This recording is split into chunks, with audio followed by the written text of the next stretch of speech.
I'm Sarah Kendzior, the author of the best-selling books The View from Flyover Country and Hiding in Plain Sight. I'm Andrea Chalupa, a journalist and filmmaker, and the writer and producer of the journalistic thriller Mr. Jones, about Stalin's genocide famine in Ukraine. And this is Gaslit Nation, a podcast covering corruption in the United States and rising autocracy around the world. And we're joined today with a very special guest, Ari Berman. Welcome, Ari, to Gaslit Nation. Thank you, guys. Great to talk to you. Ari is a senior reporter at Mother Jones, covering voting rights. He's the author of Give Us the Ballot, The Modern Struggle for Voting Rights in America, and the author of Herding Donkeys, The Fight to Rebuild the Democratic Party and Reshape American Politics. Obviously, he has a very important front row seat to a historic level of voter suppression, legal warfare being carried out by the increasingly authoritarian GOP. So he's here to explain to us what is going on, how it's all happening, and what to do about it. All right, so the first question for you, Ari, if you could walk us through what is the current landscape of the Republican assault on voting rights like? Oh, wow. Where do I start? So first off, I want to say this podcast is probably going to be depressing as shit, but I am very excited to talk to both of you. Oh, that's our standard. So you're right at home. I feel like all three of us have had this experience where we've been shouting into the wind about what's been happening to our democracy. And slowly everyone else is catching up, which is like a nice feeling, but also like a deeply unsettling one. Like people are only catching up because things are getting so terrible that it's impossible to ignore anymore. So I imagine you guys can relate to that. Oh, yeah, very much it's so. Every episode. Yeah, we were talking about how we felt like we were screaming from inside of a hole that keeps getting dug deeper and deeper. So our voices become fainter and fainter. Hopefully our voices will become louder and louder. Exactly. But yeah, in any case, so I would say that there's just been this incredible attempt by the Republican Party to weaponize Trump's big lie. That voter suppression obviously did not begin in 2021. It's been going on for a long time in American history, and it's been going on for a long time in the Republican Party. But this is such an intensification and an acceleration of the existing effort. And I would say it's happening on two related tracks. One is all of the laws that have been passed to make it harder to vote. So in Georgia and in Florida and all of those things, whether it's making it more difficult to vote by mail or cutting back on the amount of time that people have to vote, making it harder in lots of different ways for people to cast ballots.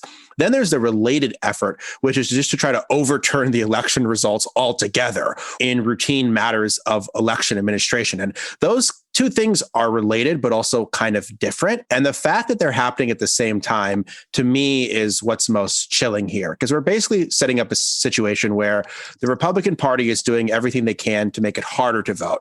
And if somehow that doesn't succeed, then they have this fallback option, which is they can just try to nullify the will of the voters. And I'm not sure that that will succeed. I mean, obviously, Trump wanted them to do that in 2020, and it didn't happen.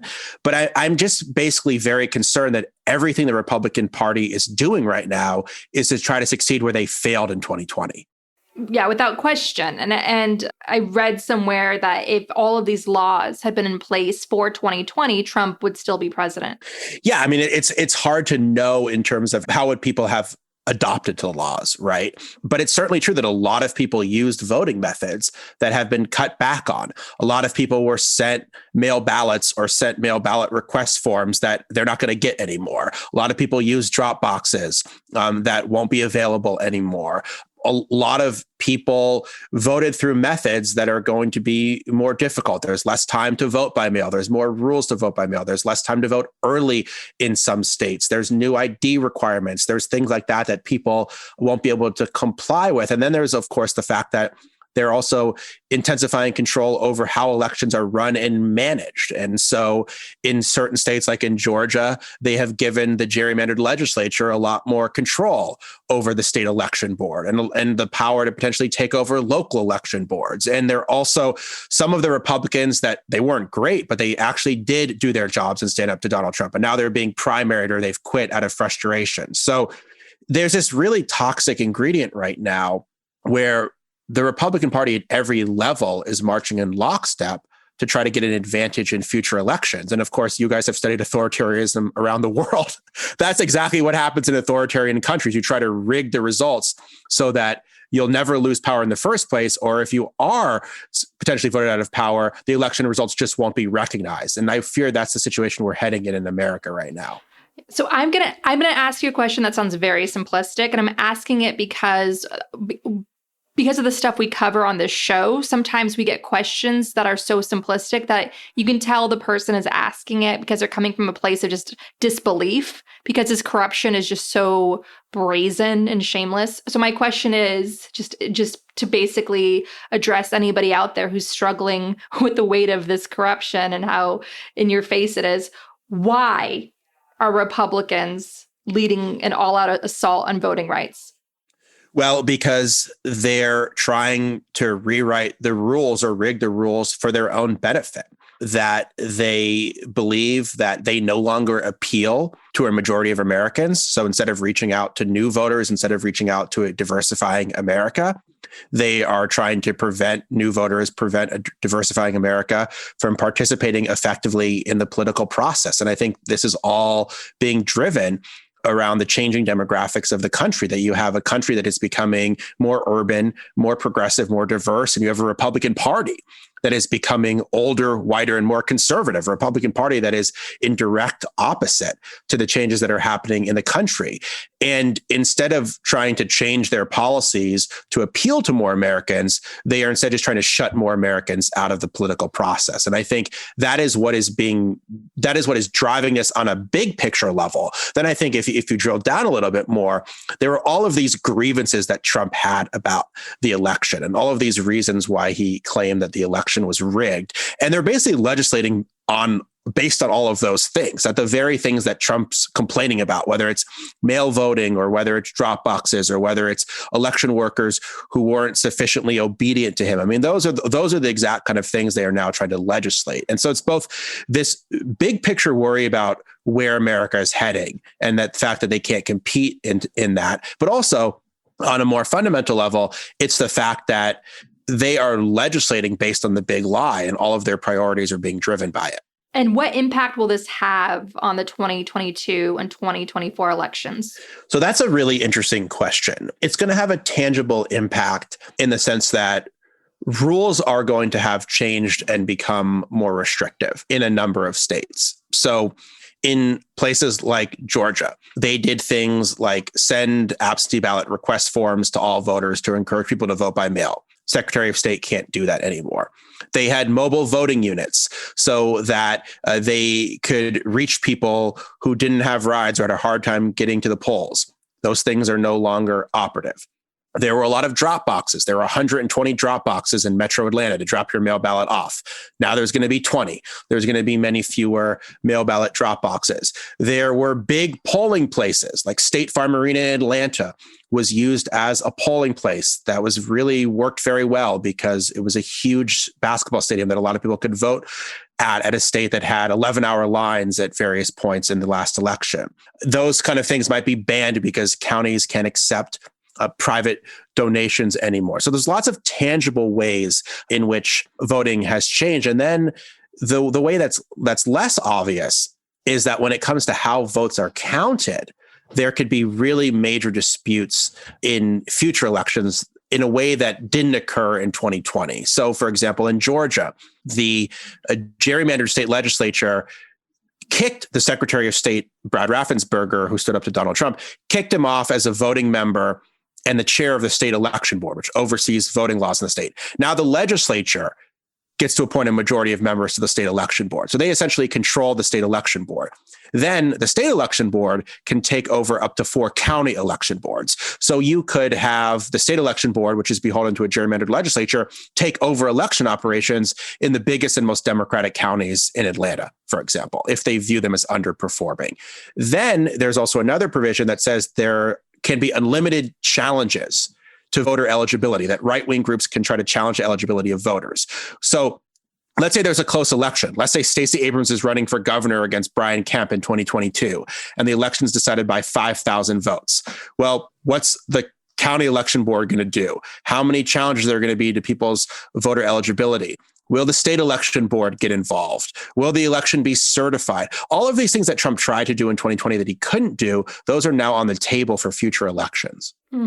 One thing I'm wondering about is that it seems like the Democrats should have seen this coming well in advance, because as you mentioned, this builds on previous voter suppression laws. It certainly builds on the partial repeal of the VRA. And we saw these tactics, forming in 2020. And we know that we're dealing with a ruthless party that's seeking permanent minority rule, electoral autocracy, yet the response has been very tepid. They have not, as promised, passed laws to protect voting rights. They have not passed, for example, the John Lewis Voting Rights Act. The blame seems to fall on Sinema and Manchin, yet there have been indicators that there may be other Democrats in the Senate who don't support this. Can you explain what's going on? Because, we may lose our country, but this also just at the least seems to go against their own self-interest because they themselves will not be able to win an election as a Democrat in these conditions. Yeah, this has been the most confounding part of all of it. The intensity of the Republican Party to undermine voting rights has not been the surprising part of this. The lack of urgency among the Democratic Party to combat it has been what's surprising, because you're right. This was all obvious. It was obvious that when states like Georgia and Texas came back in 2021, they were going to legislate based on the big lie, and they were going to try to pass sweeping restrictions on voting. They were going to try to make it easier to overturn elections. And the only thing that was going to stop them was a federal response, because Democrats don't really have any leverage in states that are controlled by Republicans, short of what Texas Democrats did, which is walk out of the chamber. But that was a temporary measure. That's something that's not going to ultimately be able to kill the bill. And the courts have already gutted the Voting Rights Act and basically given a green light to voter suppression efforts. And that was before Donald Trump appointed 234 federal judges. I think Democrats have just been very, very slow to deal with this on a national level. I think the Biden administration has had this feeling that if only they can get COVID under control, if only the economy improves, that the better angels of America will prevail. And I think that just really underestimates the extent to which Republicans are rigging the rules so that Democrats can't win fair elections. And if they don't succeed in rigging the rules, they're going to try to overturn the election altogether, which is something that's incredibly difficult to try to maneuver around, the ultimate act of voter suppression. So I think this sense of urgency is starting to set in now. The problem is it's already quite late. I mean, they should have been raising these alarms in February. They should have been raising these alarms in March. And I understand that they were dealing with the tremendous fallout of COVID, and that's probably was their overriding priority. And it's hard to argue with that. But at this point, I mean, we're already into June. They haven't passed anything, any federal legislation. The Justice Department hasn't filed any lawsuits challenging voter suppression laws. And we're losing critical amounts of time in that even if the John Lewis Voting Rights Act was passed tomorrow, it won't reverse the voter suppression efforts that have already been passed. Only the For the People Act would do that. And it's pretty remarkable to me that they couldn't figure out a way to get Joe Manchin to support it. And they couldn't build more support within their caucus with some of the Democratic senators to talk about the importance of, if not abolishing the filibuster, then at least having an exception to it to pass fundamental voting rights legislation. To me, these kind of conversations should have been happening months ago, not just starting to happen now. So you've been around a long time covering these people. Your book, Herding Donkeys, goes into the power dynamics. What do you think Democratic leadership, namely Schumer, is thinking in terms of how is he going to rein in Manchin, rein in Sinema? What do Manchin and Sinema ultimately want? Is it as simple as the Koch brothers, the Koch enterprise, they're pressuring their dark money works? Is it Manchin's long history being on the other side of the fence? I read somewhere that he was involved with ALEC, which is the legal warfare operation by the far right to pass all these far right laws that further the interests of corporations and clamp down on all sorts of rights. So what is your insight into the Democratic establishment and why they've been so slow? And also, could you just talk us through the dynamics specifically with Manchin and Sinema? Well, that's a really good question. I think if the Democrats knew the answer to that, they might have figured out how to move them easier. I think first off, these are people that care about optics rather than policy. It's very clear to me that Joe Manchin hasn't actually given a single substantive reason why he opposes the For the People Act. He only opposes it because it's not, quote unquote, bipartisan. So he doesn't obviously care what's in the bill. He supports one voting rights bill because it has a Republican co-sponsor. He doesn't support another one because it doesn't have a Republican co-sponsor. I don't think he actually understands the differences between the two voting rights bills.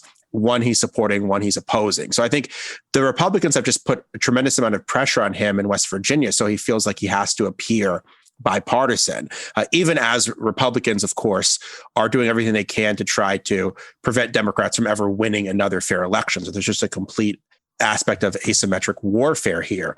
Manchin's basically giving Republicans veto power over protecting democracy, where Republicans are systematically excluding Democrats when it comes to passing voter suppression laws. So I think they have to redefine what bipartisanship means to people like Manchin and Sinema and say, listen, these are very, very popular pieces of legislation.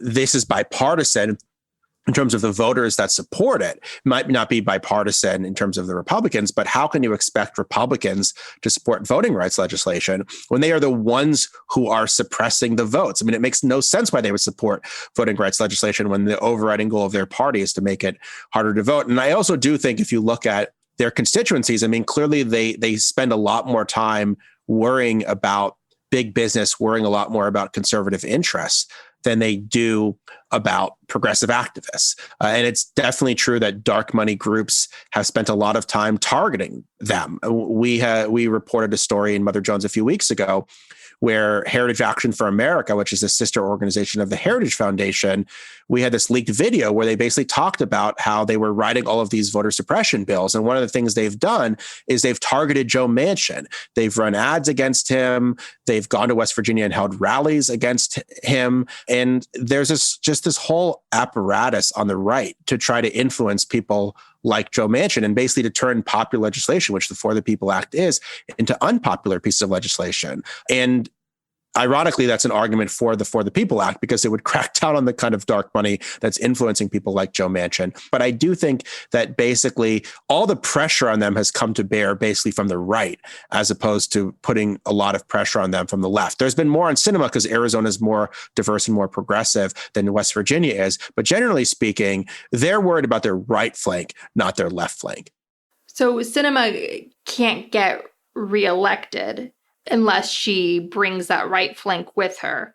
To me, Kyrsten Sinema deserves even more criticism than Joe Manchin for this, because, I mean, Joe Manchin does represent a state that is very conservative. So, like, we could argue that, like, we know what's better for West Virginia than Joe Manchin is, but, like, it's hard to know exactly what it takes for a Democrat to get elected there.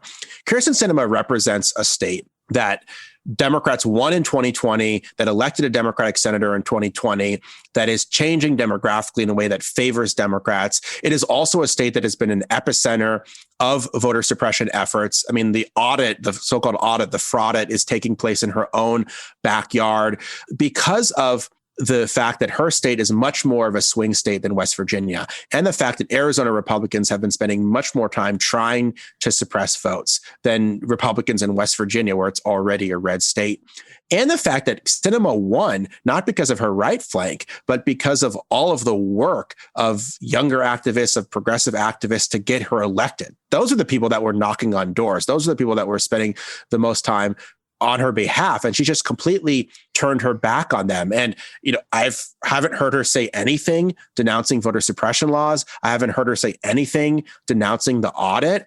And there just seems like a complete lack of urgency on her behalf compared to, for example, the senators from Georgia, Ossoff and Warnock, that have been warning every single day about the voter suppression efforts that are happening in their own states. I don't know why Sinema doesn't have the same sense of urgency, because this not only affects democracy, but it more directly affects her own self-interest than Joe Manchin, for example, who can argue that he's in a much more conservative state, a much more red state, and he has to distance himself from the National Democratic Party. I don't necessarily know why Sinema would have to make that same argument, given how Arizona is trending and given the threats to democracy in her own backyard. So is she just bought off by big corporate donors? She might be. I mean, certainly if you talk to activists in Arizona, I mean, they can't get meetings with her, but she's more than happy to speak to the Arizona Chamber of Commerce and those kind of people. And I don't know if that's just, she feels like that's the way for her to get reelected, or she feels like she needs to stay tight with the Sidney McCains of the world. But Sidney McCain is on, I mean, she was a surrogate for Biden. Is she? Well, that's what I don't even understand. Exactly. That's what I really don't understand about her calculations. And it's, it's honestly been baffling to Democrats in Arizona. I mean, state legislators in Arizona are pretty high-ranking people. They can't even get a meeting with her. They can't even talk to her about this kind of stuff. I mean, Sinema, as far as we know, isn't even holding meetings with civil rights leaders in the way that Joe Manchin is doing. So I think Joe Manchin is more substantively wrong than Kyrsten Sinema is, in the sense that he hasn't sponsored the For the People Act, but he has a more of an open door policy than she does. And it's just really confounding, given everything that's going on in her state right now. Yes. So if this were Ukraine, I think activist reformers would be looking into Kyrsten Sinema's offshore bank accounts in Cyprus. That's how she's behaving, is that kind of a Ukrainian official. Yeah, well, maybe that's the next step. I mean, she's behaving as if she's not going to run. And honestly, it reminds me of Sarah Palin. It reminds me of when she abandoned her job in Alaska to be a reality TV star, to be a sort of, quirky, obnoxious celebrity. But the thing is the stakes are obviously very high here. We have this situation in the Senate where she is the holdup, and for the entire country to be held at the whim of somebody like that, somebody who, has no seeming investment in her job in serving the public, but even in the, the survival of the United States as a sovereign democratic entity, it's really remarkable. Like, at what point, can the federal government do anything to get around the situation of obstructionism in the Senate, even from within the Democratic Party? Well, that's the question here is, can the Senate function at all? I mean, there's not going to be 60 votes for any major pieces of legislation. And so basically the entire Biden agenda, but more fundamentally, the entire protection of democracy is just going to die if they don't do anything about the filibuster, because even the voting rights bills that Joe Manchin supports aren't going to get anywhere near 60 votes. And I wrote a big piece for Mother Jones a few weeks ago about the parallels between the Jim Crow era and today. And one of the most striking similarities was that the federal government just gave up on protecting voting rights. And there was a lot of similarities to what happened back then and what's happening right now. Mississippi passed the Constitution in 1890, basically to disenfranchise Black voters through literacy tests, poll taxes, property requirements, all of those things. The House passed a bill called the Lodge Bill for the federal supervision of elections that would give the federal government the power to basically stop the voter suppression efforts and the effort at total white supremacy in the states. And it was killed by it was at this point Democrats for the party of white supremacy. So it was killed by Democratic intransigents, but it was also killed by a few Republican senators that crossed over to join with the Democrats to block this last major effort to enforce voting rights. And basically between 1890 and 1957, when Congress passed the first Civil Rights Act, which was pretty toothless, Congress essentially did nothing to try to stop voter suppression and Jim Crow in the South. And it really wasn't until the Voting Rights Act of 1965 that they did anything to try to solve the problem of voter suppression and Black disenfranchisement in the South. And I just worry that history is going to repeat itself here. Not that we're going to have the same level of literacy tests and poll taxes now that we have back then, but this idea that one party would just do everything it can to undermine democracy, and there would be no federal response. And people were asking the question back then, how can the federal government do nothing? Mississippi is saying out loud that it's passing this constitution to disenfranchise Black voters. How can the federal government do nothing? And the federal government did nothing. And from 1890 to 1907, every single Southern state rewrote their constitution to disenfranchise Black voters. And that held until the Voting Rights Act was passed in 1965. And so I'm just extremely worried about what message it will send to Republicans in positions of authority if Congress does nothing. Not to mention the fact that it's very unlikely that if Congress does nothing, that Democrats are going to be in the majority in one or both houses of Congress in 2022. And then then you're basically saying Kevin McCarthy or Mitch McConnell has just complete veto power over protecting our democracy. And Joe Biden's just going to be helpless as Republicans change the rules even more in all of these swing states to either make it so that Democrats can't win an election, or if they do win an election, so that state legislatures or Republicans in Congress can override the will of the voters. That's the nightmare scenario we're heading towards. And you'd think Democrats would just be doing everything humanly possible to try to keep that from happening. Yeah, I mean, one of the things that's really striking here is that this election in 2020 was largely won, to give the Democrats a majority and to get Biden in office by Black activists and other activists of color, particularly in Georgia. That was a grassroots effort led by Black activists to get 2 Democratic senators to get Biden in power. And this just seems like complete and utter abandonment, like abandonment morally, abandonment legally, and abandonment pragmatically, because not only will people have their votes suppressed or their votes even just overrode by a state legislature, it seems like this would greatly affect morale. Like, why should people turn out for the Democrats if the Democrats aren't going to stand up for their basic fundamental right to vote when the GOP is very overtly trying to disenfranchise them? Like, I mean, what are your thoughts about that? Well, I think that's exactly why Raphael Warnock has been so outspoken about this issue. That when he and John Ossoff ran for the Senate and they said, we're going to pass a new Voting Rights Act, it didn't have an asterisk under it that said only if Mitch McConnell allows us to do it. They know that's an untenable message. They know they can't go back to Georgia and say, well, we would have passed voting rights legislation. We would have passed effort to prevent mass shootings. We would have raised the minimum wage, but Mitch McConnell didn't let us. Well, then why should they be reelected if that's the argument? And so I think that's what they've been saying publicly. And I think that's what they've been saying privately to Joe Manchin too, that listen, you have remained a Democrat in West Virginia. You've made a conscious decision to remain a Democrat in West Virginia, which means that you care about the survival of the Democratic Party. And the Democratic Party is not going to be able to survive this. It's not going to be able to survive an onslaught of changing the rules, where between the combination of voter suppression, gerrymandering, and election subversion, Republicans are going to be able to take back one or both chambers of Congress, and then also use this incredibly anti-democratic filibuster to basically block hugely popular pieces of legislation. I mean, I don't think people realize that 41 Republican senators representing just 21% of the country can block bills supported by 80 to 90% of Americans. I mean, that's just so unbelievably anti-democratic. I don't believe the Democrats have done an effective job of pointing out what the filibuster means, that it doesn't just mean that you don't pass voting rights legislation. No gun control legislation gets passed, no raising the minimum wage, likely no action on climate change. All of these things that Democrats had a mandate to do aren't going to be possible. And so what's the message then in 2022? What's the message then in 2024? Biden is hoping that if he can get COVID under control, which he has largely, and if he can get the economy back on track, that he can make this pragmatic message that America is improving that can overcome all of the structural disadvantages that Democrats face. I don't believe that it can overcome them. I believe that the structural disadvantages that Democrats face are so great right now and are only looming greater because of what Republicans are doing at the state level and what they're blocking at the federal level, that it's going to be very difficult for Biden to message a better economy or message a better COVID situation if Republicans are just running around preventing Democrats from voting or trying to overturn election results.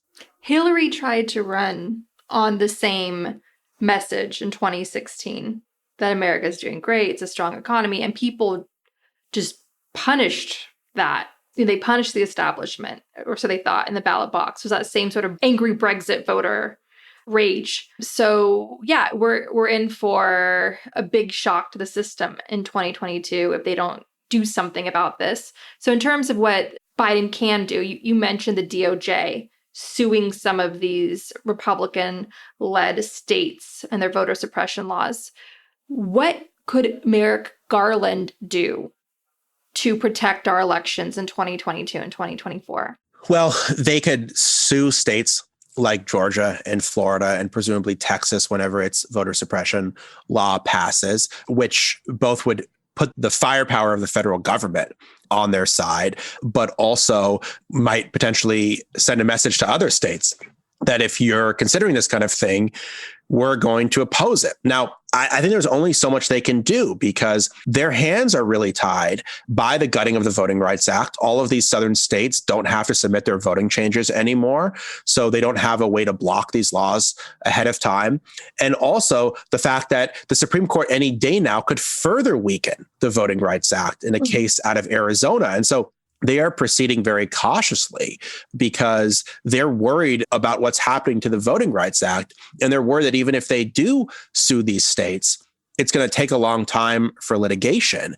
And the litigation is ultimately going to go before conservative dominated courts, which is why when Merrick Garland made his first major speech on voting rights, he basically said, Congress needs to pass the For the People Act and pass the John Lewis Voting Rights Act so we can do our jobs. Otherwise, we can file all the lawsuits in the world, but we don't know if it's going to succeed because it's going before hostile courts and it's going to take a tremendous amount of time, even if we win, to block these laws through very cumbersome litigation that honestly sometimes takes years. So this is one of those things where I do think the Justice Department should be more aggressive, but I don't think it's a cut and dry issue necessarily, because even if they had the best intentions on this, and they have very, very good head of the Civil Rights Division, Kristen Clark, very, very good Associate Attorney General for Civil Rights, Vanita Gupta. I mean, these are two longtime stalwart civil rights lawyers.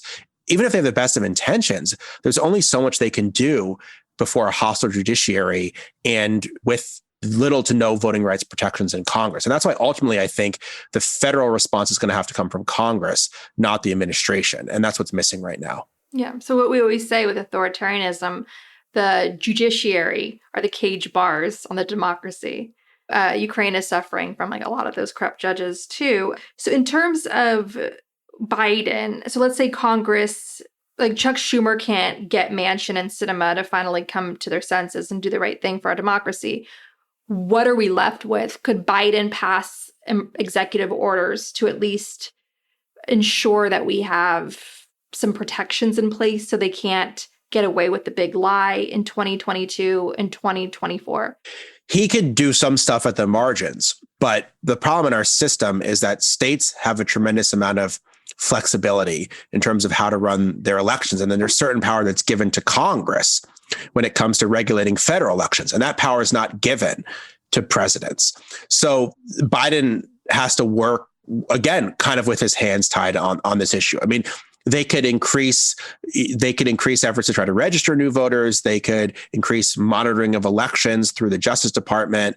They can move to different pieces of legislation. If there's no agreement on the John Lewis Voting Rights Act or there's no agreement on the For the People Act, maybe they can try to amend the Electoral Count Act to make it harder to overturn future elections. Right now, it only takes one senator and one House member to raise an objection to election results. And you can make the bar to that much higher so that you can't just challenge every single election result. Will that get 60 votes in the Senate? I mean, my feeling is like if a January 6th commission can't get 60 votes in the Senate, how is revising the Electoral Count Act or doing anything else on voting going to get 60 votes either? But I imagine if the sweeping pieces of legislation don't succeed, then they're going to try to move on to things that tinker more around the margins that are thought of as more pragmatic that maybe can get 60 votes. I think that's going to be very, very difficult, but I think that's probably the fallback plan. But in terms of sweeping action to stop voter suppression, it's very, very hard for Joe Biden to do it alone. One thing we are seeing is this TikTok generation and how savvy they've been. So those kids who are going to be of voting age in 2022 and 2024, are you seeing any sign where the demographic change might help be a buffer against any of this? Yeah, that's a good point. I mean, if you look at Arizona, you look at Georgia, I mean, those electorates are going to continue to get younger and more diverse and you would think more progressive. So that is one positive for the Democrats. I would say in general, the major success story from 2020 was just this gigantic effort to make sure that people's votes were counted. The level of voter education was beyond anything that I've ever seen. The fact that so many people got involved, from election officials to celebrities to sports teams, in helping people vote was tremendously helpful. And remember, that was also a very, very difficult situation. I mean, we're in the middle of a pandemic. Lots of states hadn't used mail voting before. There was a deliberate attempt to try to hobble the post office. I mean, so there were all of these ingredients for a democracy crisis in 2020. And actually, the election went relatively smoothly, considering, and the number of rejected ballots was actually lower in 2020 than it was in 2016, which is just remarkable given how difficult it was to hold a national election in a pandemic. And so that was really the hopeful part. Everything that happened after was the screwed up part. The effort to overturn the election was the screwed up part. But the election itself went quite smoothly. And I think that's something that we can really build on, that we know that this model of really encouraging people to vote, telling people exactly how to vote, making sure they have all the tools to be able to vote. That's going to be really, really important in future elections, especially as the law changes, because people are going to need to be aware of what it takes to get a mail ballot, or what it takes to drop your ballot off, or what new IDs you need, those kind of things, because the laws have become more restrictive in a lot of states, not insurmountable, but more restrictive. So that kind of voter organizing is more important than ever. And it's possible in some states like Georgia, there could be a backlash effect that Stacey Abrams says the reason that the right to vote is under attack is because they don't want you to vote. And that's why it's more important than ever that you go out and have your voices heard. I don't think that's inconceivable either, that in some places this can motivate people to turn out. But we have to be really honest about the fact that it's going to require a massive voter mobilization effort in future elections, just like it required in 2020, because the laws are changing in so many states. And it has to require clear messaging. Like, one analysis came out on the Dems losing the House, or no, the Dems losing the strength, like the numbers in their majority in the House. And part of that had to do with their TV messaging, saying that we're going to be bipartisan. And meanwhile, the Republicans are running ads saying we're going to crush our opposition into a bloody pulp. And so the Dems have just been miserable with messaging and trying to toe the middle line and trying to be all things to all people. And meanwhile, the House is on fire. So there's this big disconnect between some of this this weird sort of surreal, everything is fine, Dem messaging versus the reality on the ground, and people's anxieties keeping them up at night over Trump, over the Republican Party, and so forth. Could you talk specifically about the role of Democrats' messaging, how it's held them back, how it's hurt them, and what they need to do moving forward? Well, this has been the astonishing part of it. And it's been crazy. I haven't met a single person ever on the street that cares about the filibuster. I haven't met a single person that says, you know what, I'd rather have the filibuster than a $15 minimum wage, or I'd rather have the filibuster than a fair and free election, or I'd rather have the filibuster than a clean planet. I mean, so how the filibuster became more important than actually delivering for people is astonishing to me. It's actually shocking to me that, just from a pragmatic standpoint, Democrats would rather keep a vestige of Jim Crow than stop the next wave of Jim Crow laws. Not to mention all of the other things you could do if you eliminated the filibuster. So the Democrats have valued proceduralism, and the Democrats have valued these antiquated institutions and these vague notions of bipartisanship over actually delivering for people's lives. And I just find that to be extraordinarily and a complete moral abdication of their responsibility. No one's going to look back in 50 years and say, you know what? We kept the filibuster, but the planet was burning and our democracy was on fire. But listen, we kept the filibuster, so it was all okay. I mean, it's just extraordinary that this is the situation we find ourselves in. And so again, I think they have to redefine what bipartisanship means. Bipartisanship means delivering popular policies for people. And if 70% of voters support things, to me, that's bipartisan, whether or not a Republican supports it or not in Congress. And by the way, there have been lots of times in American history where parties have had to go it alone to make transformative social change. The 15th Amendment would have never passed if it had to be bipartisan, because Democrats back then were the party of white supremacy. They weren't going to do anything to promote Black voting rights. Republicans in Congress in the 1870s went alone, decided to go it alone and ratify the 15th Amendment. Imagine how different American history would be if they sat around waiting for Democrats to sign on to the 15th Amendment. So I think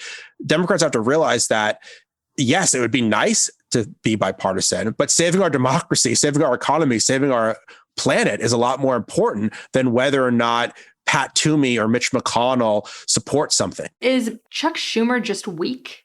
Well, I think he's at a huge disadvantage because of the structural biases of the Senate.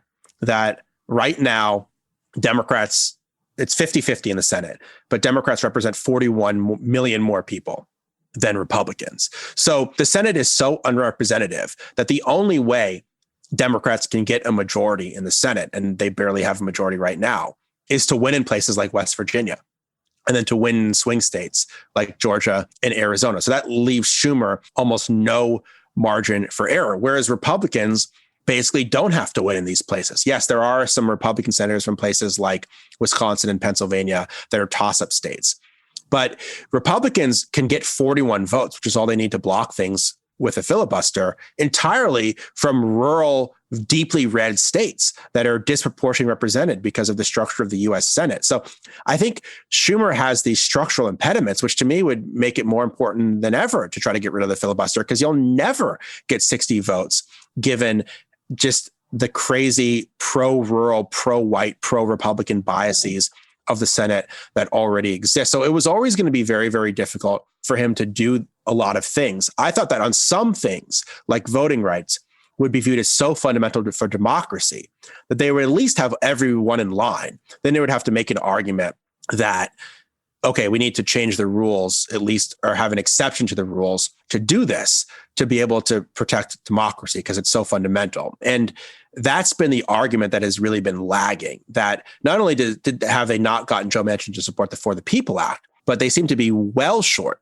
of the 50 votes needed to have an exception to the filibuster to pass voting rights legislation. And that's where I think they could do a more persuasive job in talking to their own colleagues. When I hear Dianne Feinstein say, I would get rid of the filibuster if there was a threat to democracy. I mean, how is it an if at this point? Like, I know she's old, but like, has she not been paying any attention to the news right now? Like, it's just crazy that this is where we're at in, June, after an attempt to try to overturn an election, and then 6 months of voter suppression laws in reaction to it. They need to be forced to get out of Washington. Dianne Feinstein, Joe Manchin, Kristen Sinema, Schumer, they all need to go on a Democratic road show and Democratic town hall tour and meet with the American people. Because what we're seeing again and again is that this legislation, doing something about climate change, it's bipartisan now. You have young conservatives who understand the science of climate change.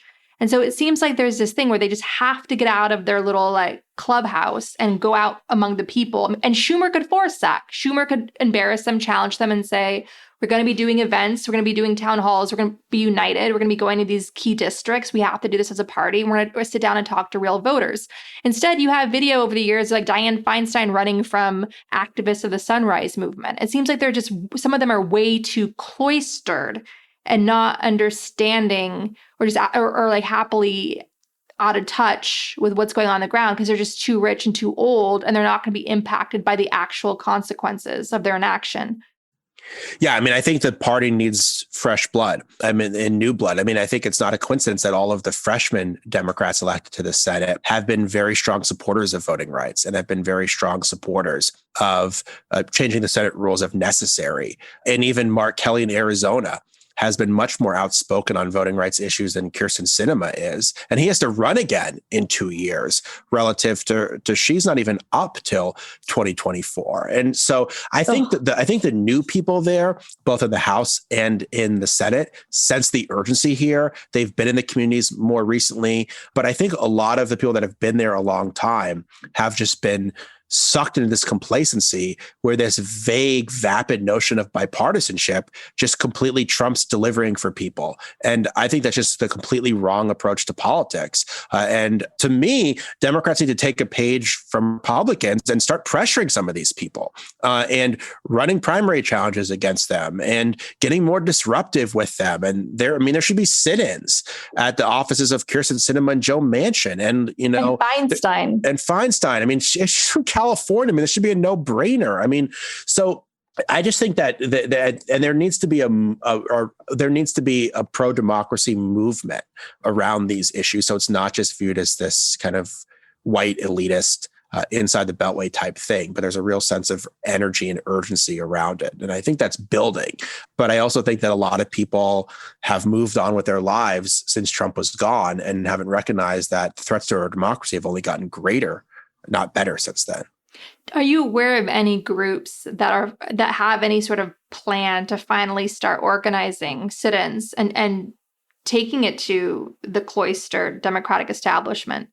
Well, you saw Reverend Barber doing a moral march on Manchin, and Black Voters Matter is doing a big bus tour through the South, and Texas Democrats are coming to Washington to meet with members of Congress. So the pressure is ratcheting up, but I do think that it needs to be sharper with some of these people. I think it's been a little bit, in my view, too polite and too begging Manchin to support voting rights as opposed to saying he has to support voting rights. Because I do feel like the point you raised earlier about all the pressure coming from the right and all the pressure coming from dark money groups. I mean, I think that's how a lot of these people have felt. And then the Democrats say, oh, we'll just talk to Manchin behind closed doors. We'll just talk to Sinema behind closed doors. And that's not really working right now. So there might be a need to recalibrate your strategy. And it might not work. It very well might not work. It could be that they stage sit-ins in Manchin's office and he decides to become a Republican. That's certainly possible. I'm not saying it's going to work, but what else is working right now? Whatever you're doing right now isn't working. Right. I think there's this fear that the left was so divided in 2016, Bernie versus Hillary. And we saw this with the big UK election where the left was very divided. And that ushered in this historic defeat of Labour in the UK. And so I think there's a fear of this trauma of we have to be united. And if you start going after your own, you're the problem. And then there are ideological divides, but I don't think there's an ideological divide within the Democratic Party on the need to protect the voting rights. I mean, that's so fundamental to democracy. If you can't do that, then what are you good for? And so then there's certain issues where you have to draw the line. And I think this is one of these issues. I think saving American democracy really overrides everything else, because if we don't do it, then it's impossible to do anything else. And that's always why I've made the argument about voting rights being so important, because if we don't have free and fair elections, we're not getting any other kind of outcomes. We're not getting cleaner air or better jobs or a healthier society if we don't have an ability to influence our leaders and then to hold them accountable. And so this is why I think this is why the right to vote has been described as preservative of all other rights. And I think there was broad unanimity in the party about the importance of doing that. And so I think that this is something that shouldn't be controversial. And the fact that it is just a sorry reflection of where our politics are today. In terms, so final question. If we were to get rid of this systemic imbalance from the Electoral College to the Senate, which very much tilts the scale of power in favor of Republicans, rural, white, evangelical, if we were freed of these shackles, would America be a progressive nation? What kind of country would we be if we didn't have this structural imbalance holding us back? I think we would be a more progressive nation, and I think that our institutions would reflect the diversity of our country. Right now, our institutions, all of them, have these biases that are more rural, more white, more conservative than the country as a whole. And that's because of the structure of the Senate. That's because of the structure of the Electoral College. That's because of Republican gerrymandering efforts. So, I mean, I don't know how progressive it would be.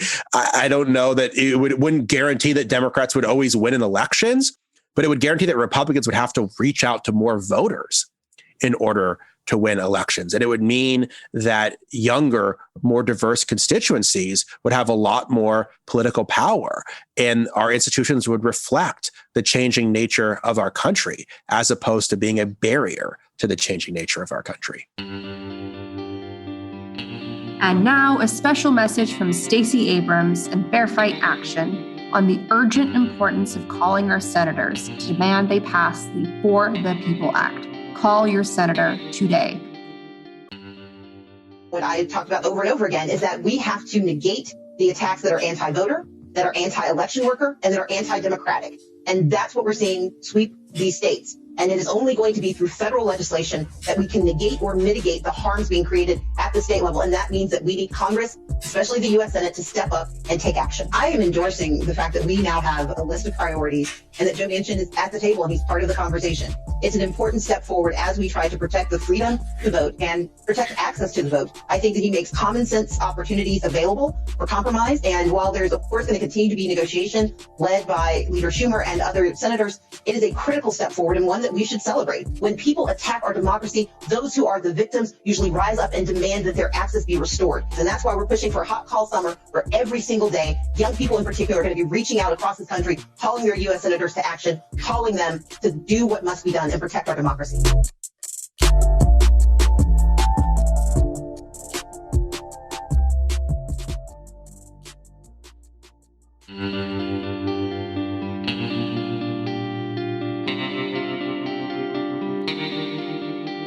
Our discussion continues, and you can get access to that by signing up on our Patreon at the Truth Teller level or higher.